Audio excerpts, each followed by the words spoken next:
All right. Good evening, everybody. Just a couple little housekeeping rules before I go any further. If you would, I'm going to, after the presentation starts, turn my camera off. But if everyone would leave their cameras turned off, that'll just kind of help with anyone is having any bandwidth issues. Also, we want to keep all of the mics muted except for the speaker. Unless you have any questions, please feel free to unmute or use the chat box. In terms of muting and cameras and chat features, if you're using a computer, all of that is located at the bottom of your screen. And if I remember correctly, on both iDevices and Android devices, that will show up, I believe, part of it shows up at the top and part of it shows up at the bottom of the screen. But that will kind of help you out on going through there. But I'd like to welcome y'all to the Carlisle, Fulton, River Counties Grain Crops webinar series. This is going to be every Monday night starting tonight and going through March the 8th. Tonight we have Dr. Greg Hallich talking about market outlooks, profitability, and we're also going to cover some ARC and PLC decisions for that. We've got a small group. He's got a presentation that'll go approximately 45, 50-ish minutes. But at the same time, if there is more pressing questions that y'all have, feel free to ask, and we can go down whatever rabbit hole y'all would like to go on that.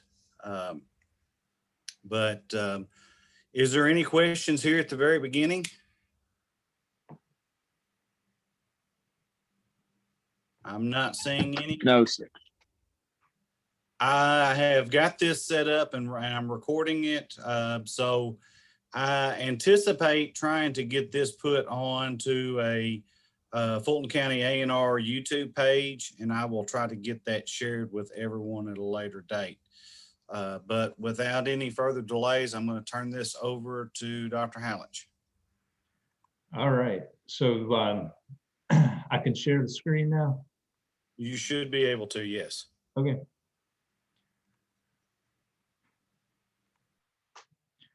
All right. You can see, Ben, can you see that okay then? Yes, it's coming through good. All right. Well, we'll get started here. And again, if you have any questions, please feel free to ask as we're going along. That won't be a problem at all. And Ben, if you don't mind, if someone does use the chat as a question, if you'd let me know, I'm not really good about seeing that. I understand. It's hard to see whenever you got the share view. All right. So yeah, we're going to talk pretty much like just what Ben said. We'll talk a little bit about the markets. In terms of where have we been the last year, and I like kind of looking at that just because sometimes we get focused on where we are right now, and sometimes if you can go back and see where we've come from, it kind of helps, especially with marketing decisions, a little bit clearer than if we don't go back and kind of give that context. So we're going to start with that. We'll just kind of look at the overall market, and here it's for just general, it's for everything, corn, soybeans, and wheat, and then we'll look at each one of those individually. So just in general, I mean, hopefully everyone, this is obvious, but we've had incredible price increases across the board for both the 2020 crop and 2021 crops, what will be planted here in the spring. And these are the best prices, at least with corn and soybeans, that we've seen since 2013. So that's going on 7 years. So that's a pretty big deal in my opinion. And I hope I'm wrong on this, but there's a real good chance that the price we're seeing right now are the best prices we see for the next 5 years. So again, don't keep that in mind. These probably aren't going to last that long. and we need to kind of take that into account, especially making long-term decisions. So I did this, basically the same base presentation back in early December, and I've updated obviously since then. But back when I did it then, I said that profitability looked great for 2020 and it looked good for 2021. And that's just 2 months ago, and the prices for the 21 crop have gone from what I call good to great. So it just has kept getting better, ever since, and we'll look at that basically since about August of this year for everything. And we're going to kind of just again look at the market for that, where we've been, where we are now. And what I'm going to do is first kind of look at the supply demand dynamics of each crop. So we'll start here with corn. And what I'm going to do is compare everything that I show you here to a 5-year average, just for context. Because if you're like me and someone tells you, we're going to produce 2 billion bushels more or less, that just doesn't mean a whole lot to me. I like to see kind of percentages. So that's what I'm going to do. I'm going to show you everything's going to be compared on a percentage basis to that 5-year average. So the first one's easy. Production is basically stable. There's basically less than 0.5% change, and I can't remember if that's up or down, but basically pretty much stable. One of the big news for the supply side is ethanol use is down 7%, and that should be obvious just in terms of how much less driving we're doing as a nation. So ethanol's down, and by the way, these are really projections. The marketing year basically starts September 1st and goes to August 31st of next year. So part of it is part of this is known, but a good chunk of it, over half of it, is essentially projection. So keep that in mind here also. Livestock feed is projected to be up over the marketing year about 4%, so not quite balancing out the drop in ethanol. But the big news here is a surge in exports, 22% increase. And so that essentially combined with very little change otherwise is essentially going to lead to a projected 25% drop in ending stocks at the end of the marketing year. Of course, that's what's driving prices. And if we look at this over time, this is the fall contract for 2021. And what we're going to do here is look at this over time going back a year. And what I'm doing there with that dotted line, that's basically, this is a CME harvest contract for corn in 2021. And what I'm putting there with that dotted line essentially is the 5-year average for that, for not the 21 contract, but for the last 5 years, those harvest contracts. Roughly, it's impossible to do exactly, but roughly about 380 a bushel on the board. And so here in Kentucky, probably an average year-round price, subtract 15 cents or so from that. This is on the board. So that first arrow is roughly a year ago, so January of last year, and we were looking at right around just a little bit above $4 a bushel on the board. So a little bit under $4 probably in terms of cash prices in Kentucky, in terms of where it was predicted for 2021. COVID hit, late winter, early spring, prices started dropping, and they kind of bounced around, but stayed there until about the beginning of August. And since beginning of August, just prices have gone up and up and up. They've bounced around a little bit here in the last few weeks, and we well know that. But if we basically compare the prices from where they were beginning of the summer, or end of the summer, beginning of August, to where they are right now, we're talking not quite $1 a bushel increase, but pretty close to that. Then if we look at it just from that 5-year average, we're still well over 50, or probably about 60 cents a bushel, a little over 60 cents a bushel from that kind of baseline. So however you want to look at it, things look great compared to where we've been. And then if we actually look at cash corn prices here in Kentucky, and this was very end of January, so about 2 weeks ago, for the 2020 crop, we're up about $1.70 from that 5-year average. So that's fabulous news. And again, this was end of January, and we're up probably about a little over 10 cents a bushel, I think, on the corn side. So I'm sure you could add that to that. But basically, we're looking at a little over $5.50 a bushel. Again, cash price is what you could have sold here just a couple of weeks ago, and probably that's more like $5.60 to probably $5.80 a bushel right now is my guess. I didn't actually look at cash prices here today. If we're looking at next year, the 2021 crop, we are up over 65 cents a bushel again from that 5-year average, add about 10 cents to that now with a price increase the last couple of days. And again, this was a couple of weeks ago, so probably about 440 to 450 bushel in terms of new crop delivery is my guess right now, if you're contracting for next fall. So fabulous prices, incredible increase in profit over where we've been. Let's now look at soybeans.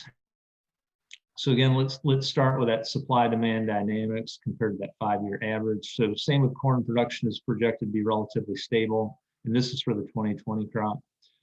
Domestic use, so essentially the crushings are projected to be up about 9%, but kind of like with corn, big news is we've had a tremendous increase in exports, and that doesn't look quite as good as corn, but we export so much more of our soybean crop. It actually is on a bushel basis relative to what we produce. It's a lot more than the corn side. So again, surge of exports.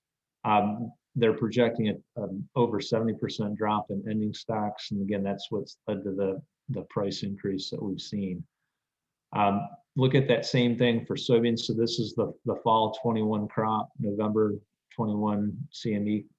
And we're gonna, same thing, put kind of that 5-year long run average, which is about 940 bushel on the board. Then that first arrow is about a year ago. So just about right on that, where we've been on that 5-year average. COVID hit, prices kind of kept going down into midsummer. Just kind of like with corn, early August, prices start spiking up, and they kept going and going. Again, they bounced around the last couple of weeks. We'll talk more about that at the very end. But if we look at how much of a price increase we've had since kind of the midsummer, I guess you'd say, it's over $3 a bushel. If you look at where we've been, just compared to that 5-year average, we're about $2 a bushel above that. So again, either way you want to look at it, tremendous surge in prices. In terms of cash prices, again, this was as of a couple weeks ago, and we're probably up 20 cents. Well, this for the 2020 crop isn't going to matter as much. 21 crop will, but we're up about $4.50 a bushel from that 5-year average. And if we look at that 2021 crop, add about 30 cents to that actually. So we're getting close to $2.50 a bushel above that 5-year average. Again, I would add about 20-30 cents to that in terms of if you're contracting for this upcoming fall. So probably about $11.80 to $12 a bushel is my guess what you could contract right now, given the price increase we've seen Friday and today. Wheat. So again, let's look at that supply-demand dynamics. Difference here is production is down with wheat compared to being stable for corn and soybeans.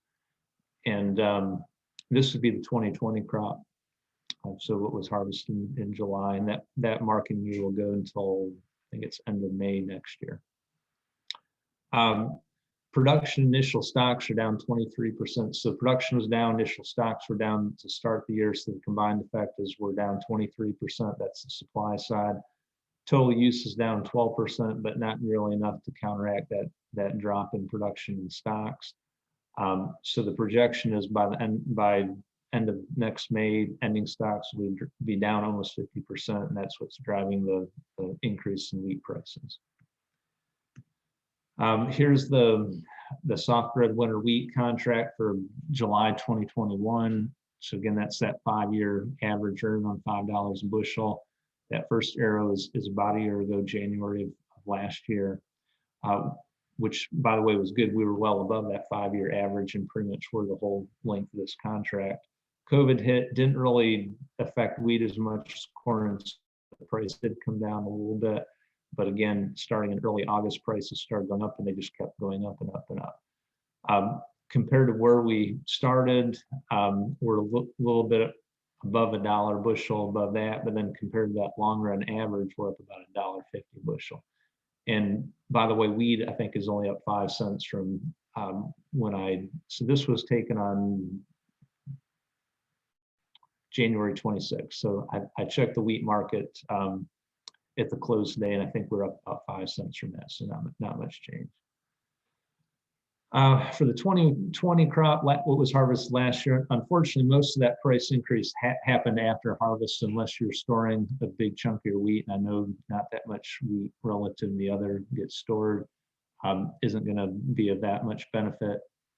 The big news will be the 2021 crop. So for next summer.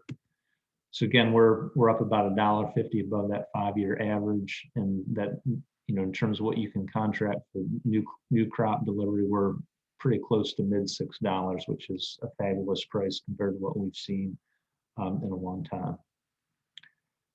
All right, so we're gonna transition now, kind of looking at profitability for the 2021 crop, but I guess this would be a good point to stop, and just any questions relative to the market before we get going. Again, I'm not necessarily a marketer, but I'll do my best job at answering any questions there.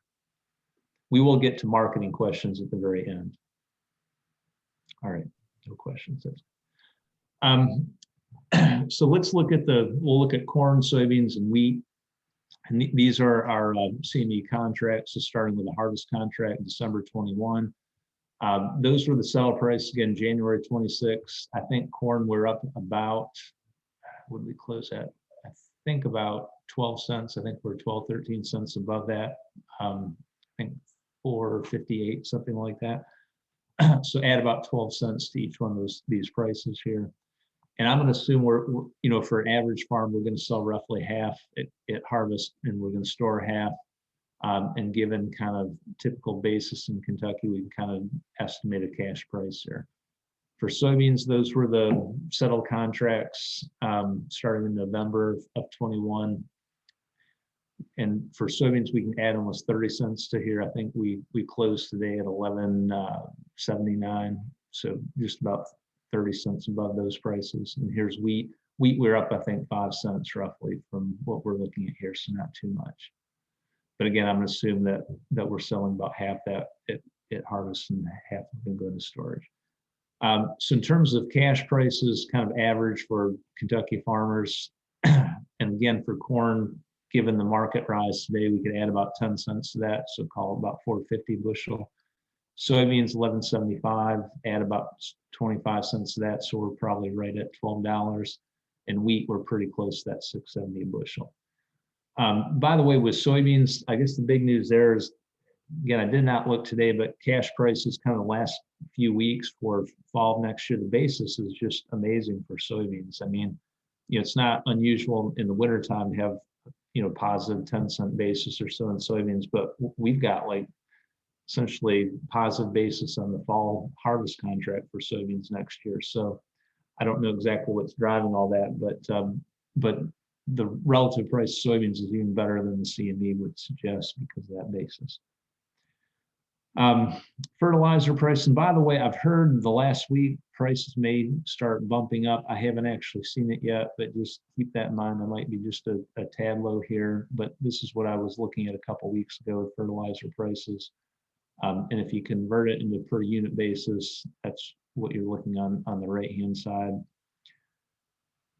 And then I always like to think about, we've got different types of ground on different farms out there, and think of this as not your variability from year to year, but on a particular farm, kind of what's your long-term average, or what do you expect your long-term average yields to be, and this would be for corn and soybeans. Hopefully there's not a lot of what I'm calling the fair ground in the purchase area, but we have a fair amount in central Kentucky, so I'll put it in there. I'm guessing hopefully most of your ground is probably what I'm calling good, 150 bushel corn, 47 bushel beans, or very good, hopefully 175 bushel corn, 54 bushel beans, or the really good ground and legitimate 200 bushel corn ground. That's not 3 years out of 5. That's an average of 5 years, and that's pretty hard to do, but we have it. 200 bushel corn, 60 bushel beans. So anyways, pick whichever one of those for a particular farm, or you can average all your farms together, however you want to do it, when we look at profitability. Budget assumptions, the ones that change most kind of year to year, or even going from location to location, would be trucking, obviously, in terms of how far your market is. My guess in the purchase area, you're probably close to that 25 miles on average. I've got diesel at right at $2 a gallon. And we're just going to do this fairly quickly, just so you understand what I'm showing here. And if you want to adjust, if my costs are higher, well, you can kind of adjust them. And this would be for that third tier ground, so 175 bushel corn, 54 bushel beans. But there would be our inputs, so seed, nitrogen, all of our other fertilizer. I lump lime in there with that, and then our pesticides. So total inputs a little above 270 an acre on the corn side, a little over 150 an acre on the soybean side. Machinery and labor, and I'll show you how I break that down. So top, we've got fuel, then repairs, labor, and then depreciation overhead. And if I look at any two farms, kind of compare them in Kentucky, the one of the costs that will vary the most would be that bottom one right there, depreciation overhead. So there's some people say that there's some farms that will be a lot higher than that. So I will add a scenario in it kind of when we get done to account for that. So what if depreciation overhead costs are higher than that? I'll show that. Other costs I've got essentially dry storage and transport. That would be just for any of the grain that's going to storage. So I'm accounting for transportation to market and machinery and labor costs, but when that half of the grain that goes into storage, I'm counting for that transportation cost in there, drying the grain and then storage costs for the grain. Assuming a basic crop insurance policy, miscellaneous costs, $4 or $5 here, $4 or $5 there, but they add up, put something in there that's reasonable. Land rent obviously is going to vary quite a bit. And I've never had a good feel for the purchase area. I know that your rents there, what I'm told, are not quite as bad as, say, the Ohio Valley area, or even kind of near Hopkinsville, that area. But that said, I don't know for sure. So we will essentially subtract out land rent at the very end, since it is so variable. Operating interest, we add all those together, we get 500 even on the corn side and $311 an acre on the soybean side. Now that would include some non-cash costs, and it would not include the land rent yet. I have to add that in. So with those costs and the prices that we talked about, so corn at $4.40 a bushel, beans at $11.75 a bushel, that would be our total grain revenue. If we get those yields and prices, we won't get a crop insurance payment. We won't get an ARC or PLC payment. Who knows, maybe the CFAP 3 or whatever it is. But I think that would technically be applied to the 2020 crop. So still nothing there probably. Gives us total revenue, just the grain revenue, subtract out the costs that we just looked at, and that gives us the gross return. So $270 an acre on the corn side, $323 an acre on the soybean side. So let me explain this table here, or matrix, because this is kind of how we're going to summarize everything. So we've got the four soil productivity levels on the left-hand side. And so that 175 bushel corn ground that we just looked at, that's where that 270 an acre gross profit on the corn is, and the 323 on the soybeans are. And if we just assume a 50-50 rotation, we'll talk about wheat a little bit later on if you have that, but it's just the 50-50 rotation corn soybeans would be those two averaged together. So essentially right at $300 an acre.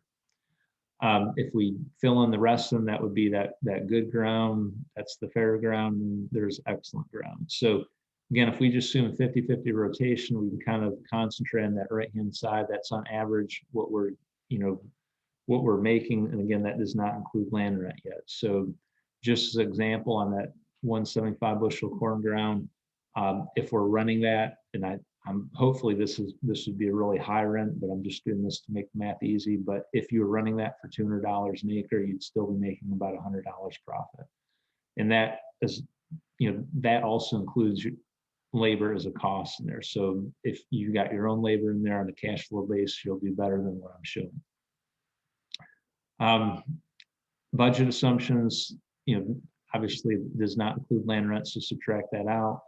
But it does include some non-cash costs that a lot of farmers, including myself, when I do my budgets on a year-to-year basis, I don't necessarily include my labor or depreciation overhead, but obviously you've got to account for that long run to figure out if you're making a profit. I am assuming P&K application at removal rate. So on average, if you're on ground that say is very depleted of P&K, you're gonna have to put more down. And then again, we talked about this year, machinery costs, particularly depreciation and overhead may be higher than what I'm showing. So know what it's doing here. So all I'm doing here is I'm adding $25 an acre to the depreciation overhead, and it's just going to bring your costs down by, or bring your gross return down by $25 an acre. That's all it's doing. So if you think those fixed costs should be $25 higher, you'd use that number I'm showing you right there. The wheat. So the best way I can describe wheat for this year, it's probably not going to add much relative to if you're just doing full season soybeans. On the best ground, it's probably going to add just a little bit, maybe $10 an acre to that double crop, and divide that in two for a 50-50 rotation of the corn. And on that second tier ground, 107 bushel corn ground, it's really, you're actually going to probably lose a little bit compared to double crop, but you've already got it in the ground. So in other words, that would be including all your costs, and you've got a big chunk of those already in the ground. So anyway, so pretty much a break even for this year. The wheat's not adding a lot, even with a good price, and it's because the soybean prices have done so much better relative to the wheat. All right, ARC PLC payments. It's not going to be a big decision this year, regardless of what you do. It's probably not going to impact very much. So, and at the very end, I'll show a summary of what I did for Fulton County. It's not on this PowerPoint, but it's in the document I'll pull up here in a minute. But this would just be a summary. So for corn, and by the way, this is true pretty much all through the purchase. I did 5 counties the last day, and they all look very similar. So corn basically would be a toss-up between ARC and PLC. Neither one, or they're going to be both be very close. Not likely going to have a payout, but there's probably a 10-20% chance maybe of something there. Soybeans, you definitely want to go ARC. The caveat though is you're very unlikely to get a payout with either PLC or ARC. So in other words, ARC on average is going to be better than PLC, but the chance of getting a payment there is so small, it really is not a big decision if you didn't go to ARC.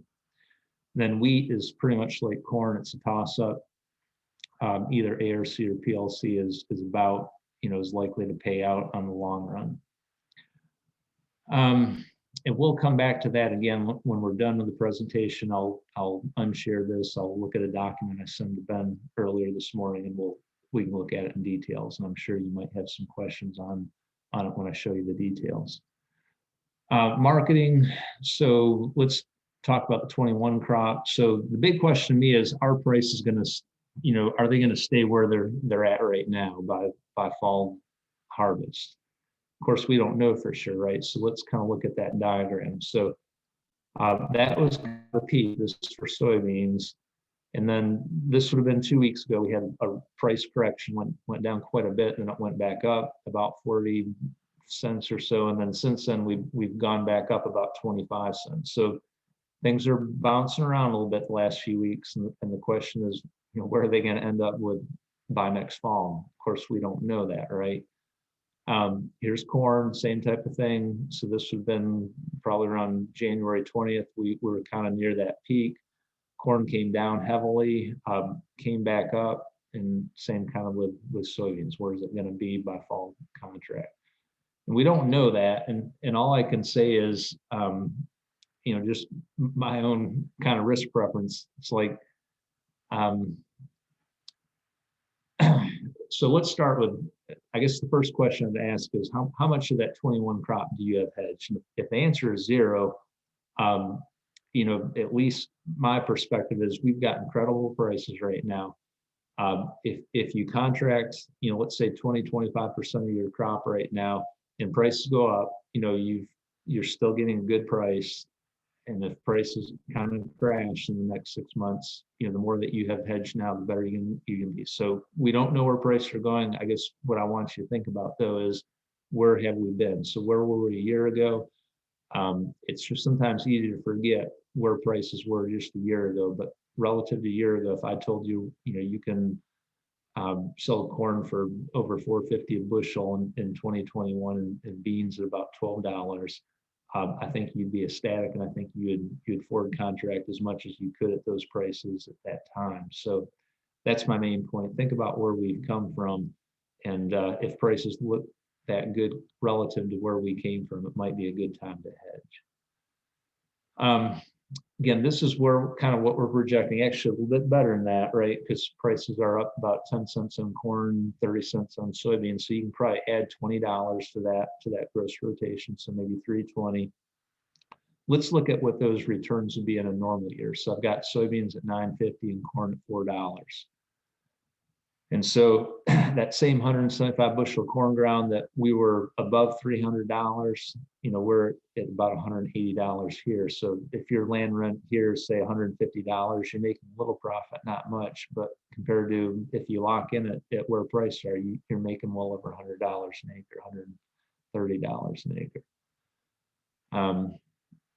And then let's very quickly look at crop insurance. So if we have an 80% revenue policy and kind of if yields stay constant, so in other words, I'm trying to show you what it's going to protect you on price if it drops 20% down to 80. Effectively, corn you'd be getting about 350 bushel on the corn side, 940 on the bean side. Again, those don't look like great prices to me. So crop insurance is not going to help you a lot if the market crashes in terms of where we are right now.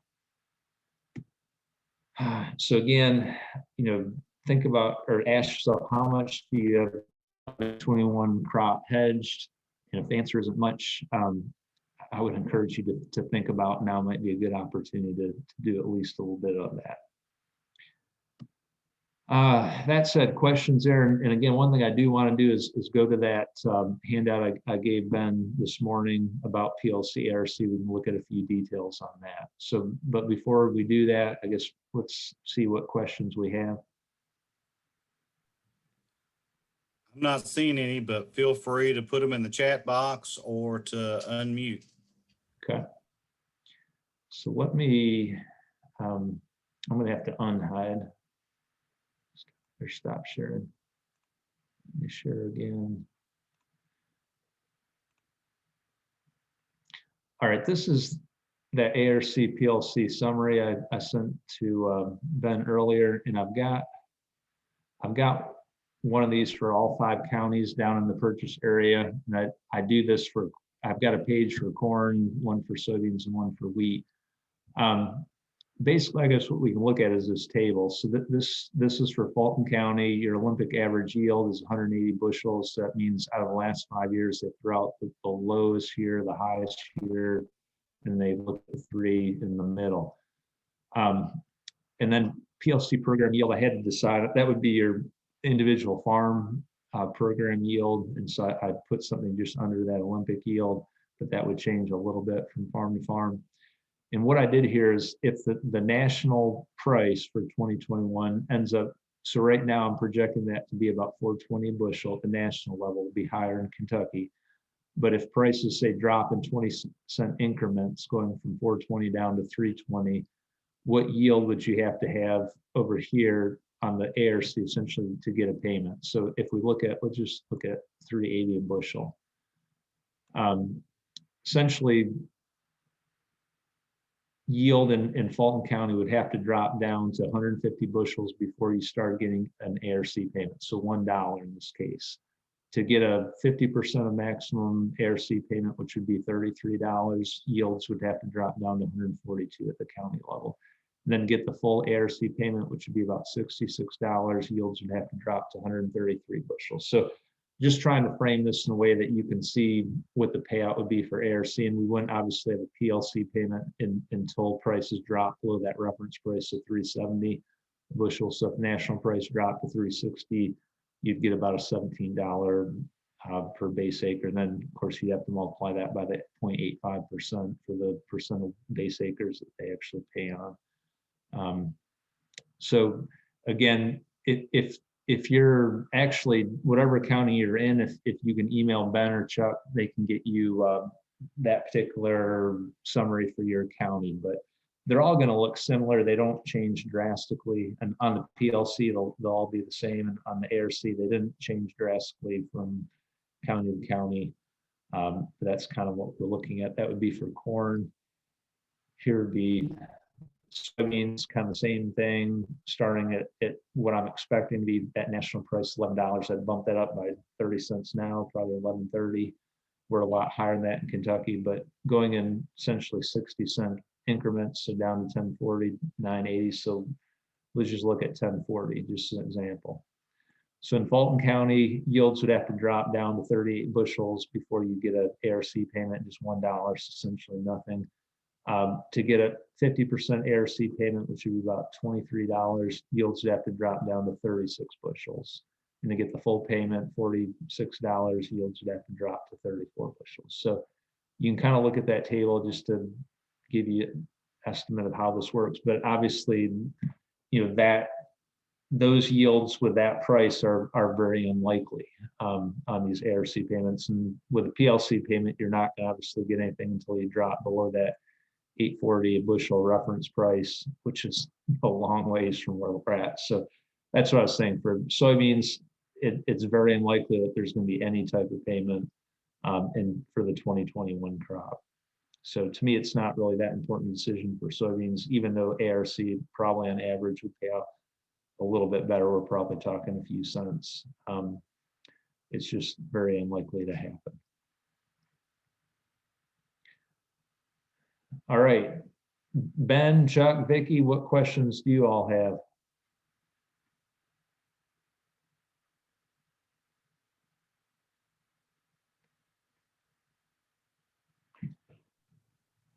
Sorry, I was looking in the chat box to see if anything was in there.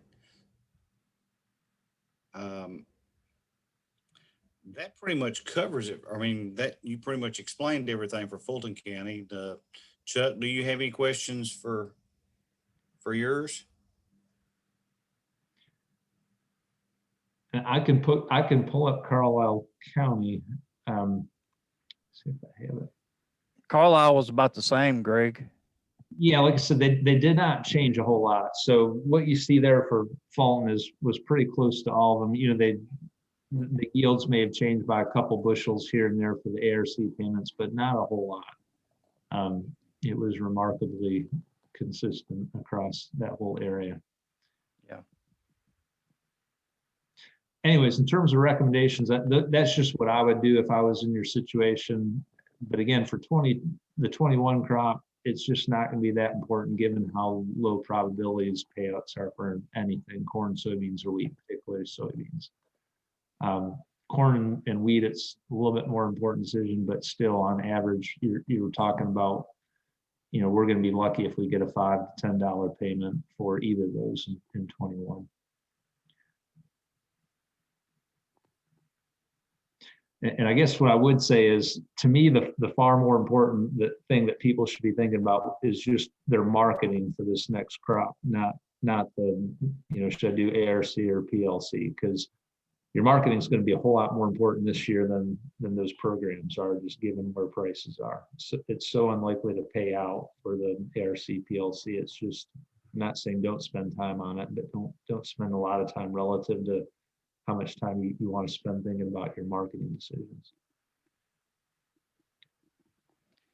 Greg, am I right on this? Part of the price increase we're seeing right now is due to the weather conditions and then harvesting in South America,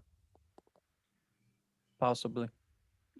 Yeah, I mean, part of it is, and this is just my kind of my theory on price, is that we can spend a lot of time, and I'm not saying it's not important. It is. I mean, but whether or not the reason for price increase because of South American weather, or say, export demand from China or whatever, we have no control over that. We can, it's not saying it's not interesting, but I'm of the philosophy is don't spend so much time on trying to understand why prices are where they're at. Just decide, given where they're at, make your decisions based on that. Yeah, and take advantage of it. Because you know, you can second and third guess the market all you want. And all I know is in the long run, the market, it's hard to beat the market. Right. In terms of trying to outguess it, it really is. And so in other words, you might think, well, I think prices can go higher, and they may, but they might, you know, on average, they're just as likely to go lower as they are higher. So just in general, I try to get people not to focus so much on why prices are where they're at, even though we spend a little bit of time beginning doing that, just because I know people are interested in that. It's just my philosophy. It's too easy to just kind of keep putting our attention on why prices are where they're at, rather than essentially making decisions based on where they're at right now. Correct. And prices are really good. They are good. Just don't take your eye off that. I mean, if you don't have anything hedged for the 21 crop, I think, you know, now is a good time to start doing it. And I play farm, but I started contracting 2 weeks ago. Yeah. I don't have many bushels, but I'm about half of what I'm going to produce at this point contracted. I'm going to stop the recording.